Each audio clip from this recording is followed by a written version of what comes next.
如果遇到 Line， 那个直播如果遇到 Line 来了，会停掉了。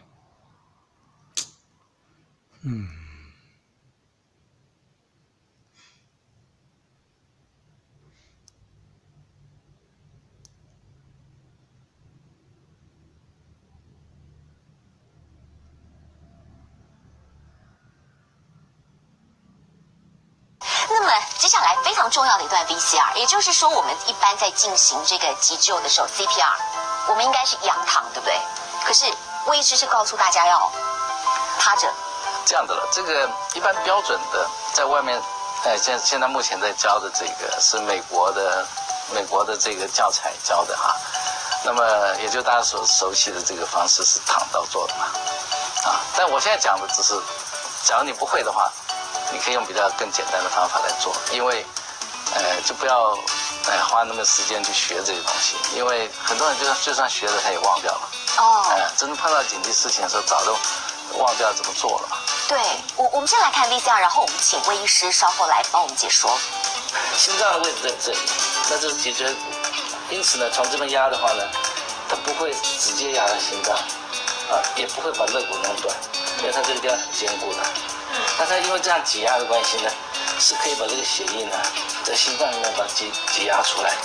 那这个同时间呢，它会有呼吸，它呼吸会非常的这个顺畅，甚至不用人工呼吸，不需要，它压这个就直接就人工呼吸了，而且因为是趴道的关系，所以它的舌头不会把呼吸道给挡到，所以它这样压的时候，这个呼吸会很顺畅，同时压到心脏，所以血液循环跟呼吸是同时进行。假如做CPR不是很熟悉，你从前面做的话呢，第一个可能把肋骨压断，第二个你可能压了心脏，但是你没有呼吸，那还是没有用。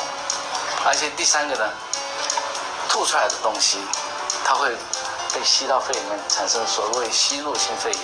像我们这样测试的话呢，它的确它压出来的血压呢，跟正面压的是一样的，不会比它差。这是我们已经证实我们都做过证实了。你们在呼吸，你看，你不想呼吸都不行，对。说真的，魏医师，当我们把这套学起来的时候，紧急事件一来，我们真的忘了。可是您说趴着的话，其实就不用再做人工呼吸了。对，其实只要像我这样做哈，你根本你光听一听就知道怎么做了。你就在背后一直压嘛，压到医院就好了。压到医院？是啊，路上就一直压到医院。但是现在目前是因为有救护车嘛哈，救护车里面的人，他假如会多半他都会做 CPR， 那就让他们去做。可是在救护车到之前，我们这么做的话，可能这段时间可能5分钟、10分钟啊，甚至于更长。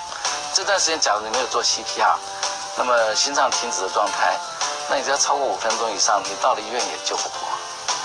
所以这段时间必须要维持一个呼吸跟循环。那么这样子的一个简单的做法，你就可以维持。因为你只要躺到的话，一般人几乎都做不好。因为人要失去意识的时候，舌头会往下掉。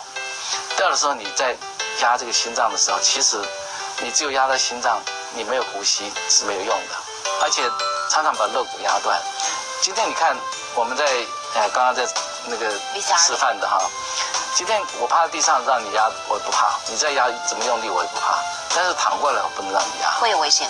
一定会有危险。好人的话，你躺过来压的话会很危险。即便你没有骨头压断，你假如是你的心脏还只是假设这个人只是一个休克他心脏并没有停止，你这么一压之后，他可能会压到停止，是，反而会制造问题，反而本来不该死的死掉了。